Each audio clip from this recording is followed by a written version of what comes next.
Impressed you most, Beck, Mark? get out of our way, man! What impressed you the most, Mark, about what the Celtics did that first half? Their best players showing up and taking over the game on both sides of the floor. Jason Tatum was spectacular. Meanwhile, what does Miami have to do differently here in the second half? Well, it starts with their transition defense. They've got to get back. And then they've got to figure out a way that they're keeping the ball out of the paint area. Right now, they're just getting crushed with the lobs to Williams and Tatum's drive. Jimmy Butler got banged around there and lost the ball momentarily, gets through a foul, and we send it to Lisa.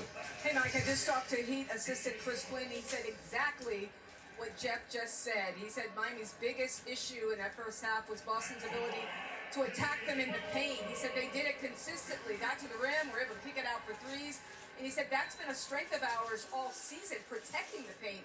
So that's definitely something that Miami has to shore up. I asked him, how do you do that? He said, just by playing better team defense and making guys play in a crowd. And as you can see, an update on P.J. Tucker, got that right ankle retake back in the ball game. I was told he was going to try to give it a go. Mike? Great to see that. Thank you, Lisa. Chris Quinn, who also played for the Miami Heat. Played for Notre Dame, right? Didn't he? Absolutely. And he's been with Eric now for a number of years. Tatum against Tucker, falls down, gets the pass to White. Derek White starting for Marcus Smart. Tatum lines it up, shot won't go, fight for the rebound, Bam Adebayo.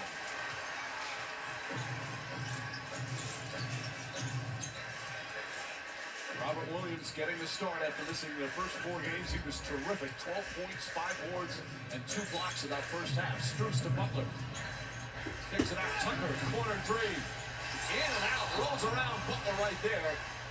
But a loose ball foul on the rebound. Grant Williams will be called for his second. I'd like to see Jimmy Butler a little bit more aggressive offensively. We saw in the previous series when Joel Embiid was faced to challenge him, he became aggressive. This time that possession, Robert Williams was defending him on the perimeter.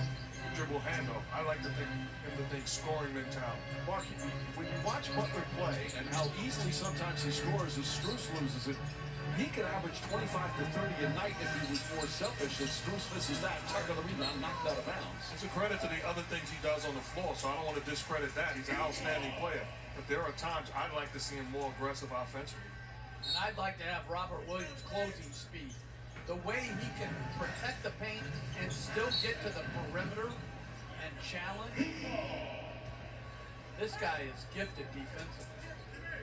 Had a great year. Will no doubt received votes for NBA All-Defense, but because he missed 21 games, might hurt his chances, but he was such a huge part of their turnaround defensively. Adebayo drives at Grant Williams. They both fall down. They're going to call a blocking foul on Williams. That's going to be 3 on Grant Williams, who's still down.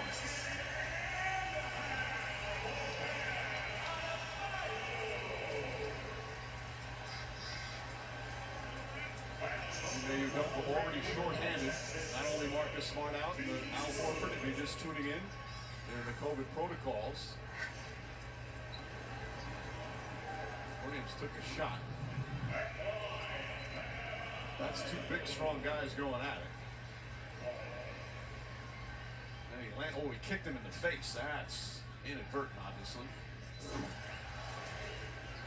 Great finish, though, by Adebayo. Adebayo, when these 2 teams played in the bubble in the conference finals, he was sensational, including that big game, 32 points, 14 rebounds in the clincher game 6 down in Orlando. He's got 9 points, 4 boards so far tonight. And a 13-point lead for the Celtics. He's down to 3. Tatum drives and gets down. Tucker walking away.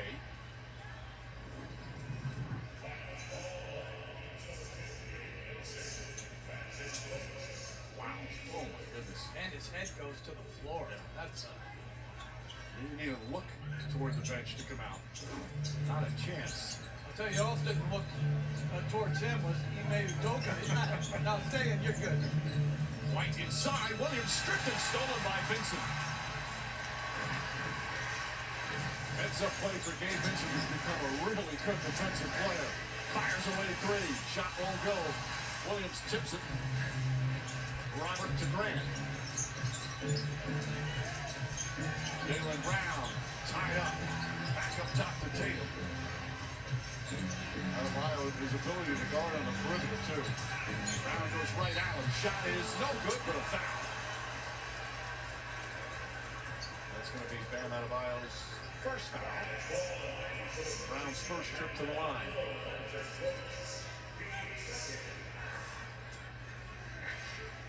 Jaylen Brown had such a good series against the Milwaukee Bucks.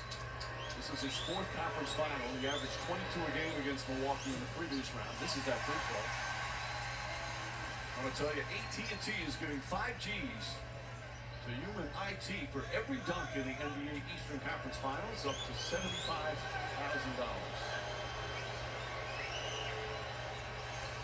1 for 2 from the line. Well, they better get on. They better hope Robert Williams doesn't play big minutes. Because he's a dunk machine. Vincent tried to sneak it inside. Ball kicked, so we shut the shot clock at 14. That's funny here. You got Gabe Vincent and Max Strus. We said this at top. These two guys starting in the Eastern Conference Finals, undrafted, on a night where we have the draft lottery. This goes to show you there's always some gem out there somewhere that you can find and develop. And the Heat do that as well as anybody in the league. Jimmy Butler, last pick of the first round. Shot clock at 4. Vincent launches from the 28. But line, and he puts it in. Gabe Vincent from way downtown. Outstanding job by the Miami Heat climbing back into this ballgame. It started on the defensive end. They lob it into Williams. Tucker knocks it away. And I think it started with P.J. Tucker coming back to playing in this half. Vincent off the side of the rim. Back up and in from Butler. And the Heat back in front. Timeout. Celtics. Ime Udoka is hot. He's mad at his team.